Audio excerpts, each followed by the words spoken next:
बिहार के लिए आज एक ऐतिहासिक दिवस है जब इस शिवलिंग का प्रवेश हो रहा है बिहार में।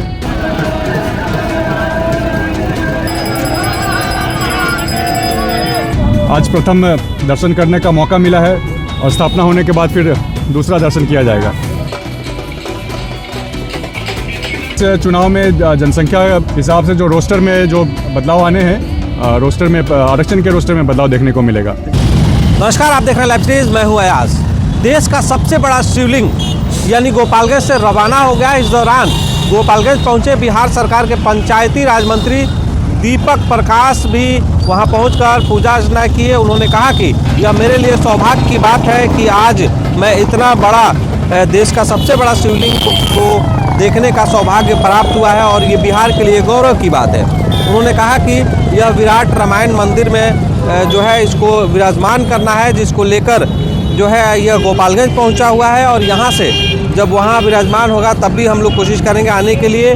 वहीं आप तस्वीरों में देखेंगे कि किस तरह से जब तमिलनाडु से 50 दिनों में जो है देश का सबसे बड़ा शिवलिंग चलकर गोपालगंज पहुंचा था, यानी बिहार का बॉर्डर इलाका गोपालगंज में, जहां पर अशोक चौधरी भी आए हुए थे। उन्होंने शंख बजाकर वाहन को आगे बढ़ाया और शिवलिंग आगे की तरफ केसरिया की तरफ यानी बिहार के केसरिया की तरफ बढ़ चुका है। इस दौरान पंचायती राज मंत्री दीपक प्रकाश भी पहुंचे और यहाँ पहुंचकर उन्होंने पूजा किया। पूजा करने के बाद फिर उन्होंने कहा कि बिहार के लिए यह गौरव की बात है। वहीं पंचायत चुनाव को लेकर भी जब बात हुई तो उन्होंने कहा कि परिसीमन नहीं बदलेगा, सिर्फ रोस्टर में बदलाव होगा, यानी जो रिजर्वेशन है उसके रोस्टर में बदलाव किया जाएगा। उन्होंने कहा है कि ये सरकार जो है नीतीश कुमार की सरकार है और ज़रूरत होगी, यानी जो पंचायत के जो प्रतिनिधि थे उनको लेकर आर्म्स को लेकर बात हुई थी कि उनकी सुरक्षा के लिए उन्हें लाइसेंस दिया जाए। इस पर जब बात हुई तो उन्होंने कहा कि ऐसी ज़रूरत होगी तो उन्हें लाइसेंस भी निर्गत किया जाएगा। तो क्या कुछ जो है पंचायती राज मंत्री दीपक प्रकाश कह रहे हैं, सुनिए। आज ऐसा संजोग था कि विभागीय काम से गोपालगंज आए हुए थे। मेरा सौभाग्य है इस अलौकिक दृश्य का साक्षी बनने के लिए। बिल्कुल अलौकिक दृश्य था और जिस प्रकार से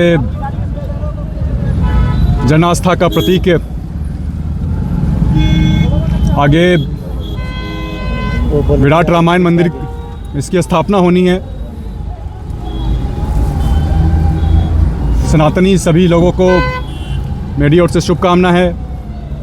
आज बिहार के लिए आज एक ऐतिहासिक दिवस है जब इस शिवलिंग का प्रवेश हो रहा है बिहार में।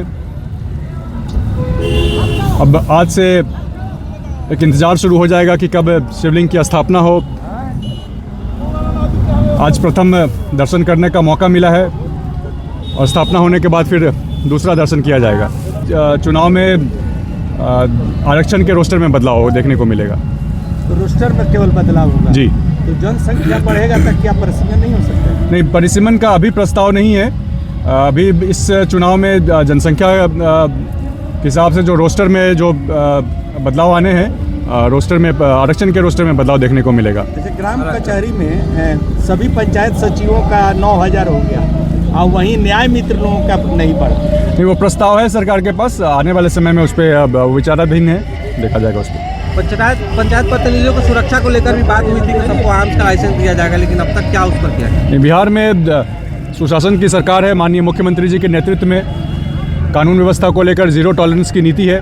जहाँ कहीं भी किन्हीं को किसी भी प्रकार की सुरक्षा की ज़रूरत होगी, सरकार उस पर काम करेगी। तो देखिए, बिहार सरकार के पंचायती राज मंत्री दीपक प्रकाश गोपालगंज पहुंचे थे और उन्होंने क्या कुछ कहा है। वो जो है देश का सबसे बड़ा शिवलिंग वहां पहुंचे, वहां पर पूजा अर्चना की। उसके बाद उन्होंने कहा है कि यह बिहार के लिए गौरव की बात है। वहीं पंचायत चुनाव को भी लेकर उन्होंने क्या कुछ कहा है आपने सुन लिया है। आप देख लाइव स्ट्रीम, मैं हूँ गोपालगंज से अयाज अहमद।